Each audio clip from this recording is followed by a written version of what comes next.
সংগ্রামী ভাইয়েরা, আমরা কাল রাতে খুব গভীর দুঃখের সঙ্গে লক্ষ্য করলাম বাংলাদেশের মানুষের হৃদয়ের স্পন্দন আল কোরআনকে পুড়িয়ে দেওয়া হয়েছে।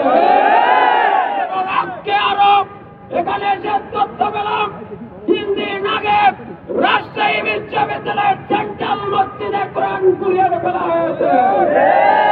আরো এক ভাই আমাদেরকে বললেন কাল রাতে রাজশাহী বিশ্ববিদ্যালয় প্রকৌশল এবং প্রযুক্তি বিশ্ববিদ্যালয়ের রুয়েটেও নাকি কোরআন পুরানো হয়েছে।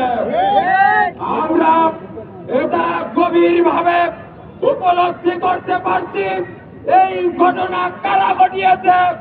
এই ঘটনা তারা ঘটিয়েছে যারা 5 তারিখের পর লেজ গুটিয়ে পালিয়েছে। বন্ধু, কথিত স্বৈরাচার প্রতি বিপ্লব করার জন্য রিক্সা লীগ হিসাবে আবির্ভূত হয়েছিল, আনসার লীগ হিসাবে আবির্ভূত হয়েছিল।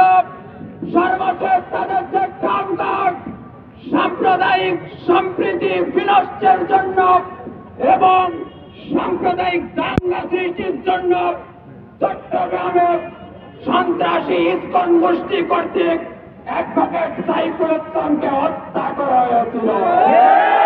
সংগ্রামী বন্ধুগণ, বাংলাদেশের তৌহিদি জনতা এবং 18 কোটি মানুষ নিয়মতান্ত্রিক ভাবে সেই আন্দোলন এবং প্রতিবাদ করেছে, কিন্তু তাদের ষড়যন্ত্রে পা দেয় নয়। আমি রাজশাহী বিশ্ববিদ্যালয়ের প্রশাসনকে বলবো যে এই ঘটনা যারা ঘটিয়েছে 48 ঘন্টার মধ্যে তাদেরকে খুঁজে বের করতে হবে।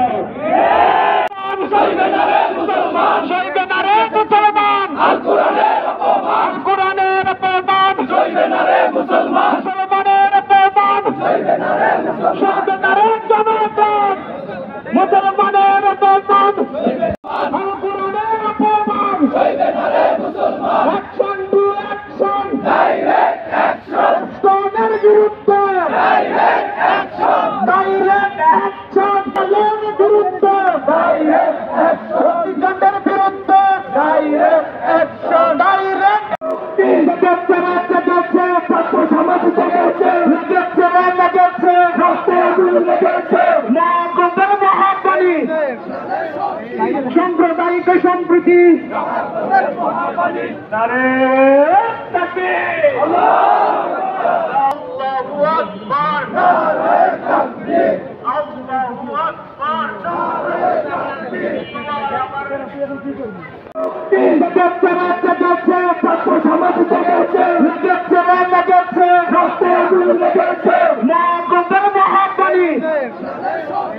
সাম্প্রদায়িক সম্প্রীতি